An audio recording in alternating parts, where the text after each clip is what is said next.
പശ്ചിമേഷ്യൻ സംഘർഷത്തിൽ ലോകം ആകെ ആശങ്കയിലാണ്. ഓരോ ദിവസം പിന്നിടുന്നതിനനുസരിച്ച് അമേരിക്കയും ഇറാനും ഇസ്രയേലും തമ്മിലുള്ള പോർവിളികൾ ശക്തമാകുന്നു. ഇറാനിയൻ തുറമുഖങ്ങളിൽ പ്രവേശിക്കുകയോ പുറത്തു കടക്കുകയോ ചെയ്യുന്ന കപ്പലുകൾക്ക് ഉപരോധം ഏർപ്പെടുത്താനുള്ള US നീക്കം കടൽക്കൊള്ളയാണെന്നാണ് ഇറാൻ സായുധസേന വിശേഷിപ്പിച്ചിരിക്കുന്നത്. ഇറാനിയൻ തുറമുഖങ്ങൾക്ക് നേരെ ആക്രമണമുണ്ടായാൽ ഗൾഫിലോ ഒമാൻ ഉൾക്കടലിലോ ഒരു തുറമുഖവും സുരക്ഷിതമായിരിക്കില്ലെന്നും IRGC വക്താവ് മുന്നറിയിപ്പ് നൽകി. ഇസ്ലാമാബാദിൽ നടന്ന സമാധാന ചർച്ച പരാജയപ്പെട്ടതിന് പിന്നാലെയാണ് US പ്രസിഡന്റ് ഇറാനും മേലുള്ള പുതിയ നാവിക ഉപരോധം പ്രഖ്യാപിച്ചത്. തിങ്കളാഴ്ച രാവിലെ 10 മണി മുതൽ ഇത് പ്രാബല്യത്തിൽ വരുമെന്നും US സെൻട്രൽ കമാൻഡ് അറിയിക്കുകയും ചെയ്തിരുന്നു. ഇറാനിയൻ തുറമുഖങ്ങളിൽ പ്രവേശിക്കുന്നതും പുറത്തു പോകുന്നതുമായ എല്ലാ കപ്പലുകൾക്കും ഉപരോധം ഏർപ്പെടുത്താൻ തുടങ്ങും. ഇറാനിയൻ തുറമുഖങ്ങൾക്കും ഉപരോധമുണ്ട്. ഇറാനിയൻ തുറമുഖങ്ങളിൽ പ്രവേശിക്കുകയോ പുറത്തു പോകുകയോ ചെയ്യുന്ന എല്ലാ രാജ്യങ്ങളുടെയും കപ്പലുകൾക്കെതിരെ ഈ ഉപരോധം നിഷ്പക്ഷമായി നടപ്പാക്കും. ഹോർമൂസ് കടലിടുക്ക് വഴിയുള്ള ഇറാനിയൻ തുറമുഖങ്ങൾ നിന്നല്ലാതെ കപ്പലുകളെ തടയില്ലെന്നും US സേന അറിയിച്ചിട്ടുണ്ട്. ഈ നീക്കത്തെ നിയമവിരുദ്ധമാണെന്നും കടൽക്കൊള്ള എന്നുമാണ് ഇറാൻ സായുധസേന വിശേഷിപ്പിച്ചിരിക്കുന്നത്.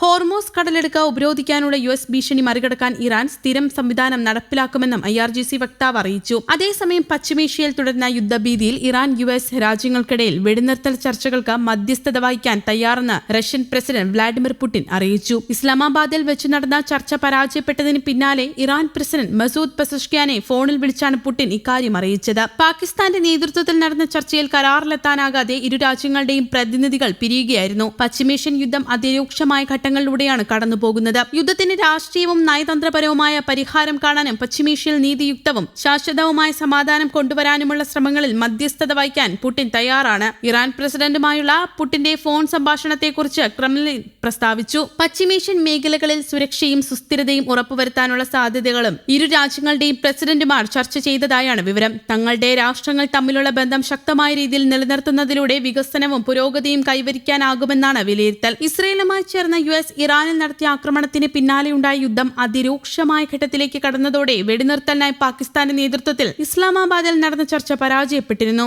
ഏറ്റവും മികച്ച വാഗ്ദാനം മുന്നോട്ട് വച്ചെങ്കിലും ഇറാൻ സ്വീകരിച്ചില്ലെന്ന് പറഞ്ഞാണ് American vice president JD Vance ചർച്ചാ വേദിയിൽ നിന്ന് മടങ്ങിയത്. ദേശീയ താൽപര്യങ്ങൾ മുൻനിർത്തി ചർച്ച തുടരുമെന്നാണ് ഇറാൻ അറിയിച്ചത്. ചർച്ച പരാജയപ്പെട്ടതിന് പിന്നാലെ ഇറാൻ നിയന്ത്രണം ഏർപ്പെടുത്തിയ ഹോർമൂസിൽ ബദൽ ഉപരോധം പ്രഖ്യാപിച്ചതായി ട്രംപ് അറിയിച്ചിരുന്നു. ഇറാന് നിയമവിരുദ്ധമായ കരം നൽകി കടലിടുക്ക് കടക്കുന്ന ഏത് കപ്പലുകൾക്ക് നേരെയും US നാവികസേന ആക്രമണം നടത്തുമെന്ന് ട്രംപ് പറഞ്ഞു. എന്നാൽ ഹോർമൂസ് തങ്ങളുടെ നിയന്ത്രണത്തിൽ തുടരുകയാണെന്നും എത്രയും വേഗം US കപ്പലുകൾ മടങ്ങാത്ത പക്ഷം കനത്ത തിരിച്ചടി നേരിടേണ്ടി വരുമെന്നും ഇറാനും പറഞ്ഞു. ഇരു കൂട്ടരും തമ്മിലുള്ള സംഘർഷം അതിരൂക്ഷമായി തുടരുന്നത് പശ്ചിമേഷ്യൻ രാജ്യങ്ങളെ ദോഷകരമായി ബാധിക്കുമെന്ന ആശങ്കയിലാണ് ലോകം. ഇതിനിടെയാണ് പുടിന്റെ ഇടപെടൽ. അതേസമയം പാകിസ്ഥാനിൽ നടന്ന US ഇറാൻ ചർച്ചകൾ പരാജയപ്പെട്ട സാഹചര്യത്തിൽ ഇസ്രായേലിനെതിരെ സൈനിക ഭീഷണിയുമായി തുർക്കി പ്രസിഡന്റ് രംഗത്തെത്തിയിരുന്നു. രക്തദാഹിയ നെതന്യാഹു സമാധാന ചർച്ചകളെ അട്ടിമറിക്കുകയാണെന്നും ലബനാനിലെ നിരപരാധികളെ കൊന്നൊടുക്കുന്നത് ഇസ്രയേൽ അവസാനിപ്പിക്കണമെന്നും അദ്ദേഹം ആവശ്യപ്പെട്ടു. വെറുപ്പും വിദ്വേഷവും കൊണ്ട് അന്ധനായി തീർന്ന നെതന്യാഹു ആധുനിക കാലത്തെ ഹിറ്റ്ലറായി മാറിയെന്ന് എർദോഗാൻ വിശേഷിപ്പിച്ചു. തുർക്കിയിൽ നടന്ന രാഷ്ട്രീയ പരിപാടിയിൽ സംസാരിക്കവെയായിരുന്നു ഇസ്രയേൽ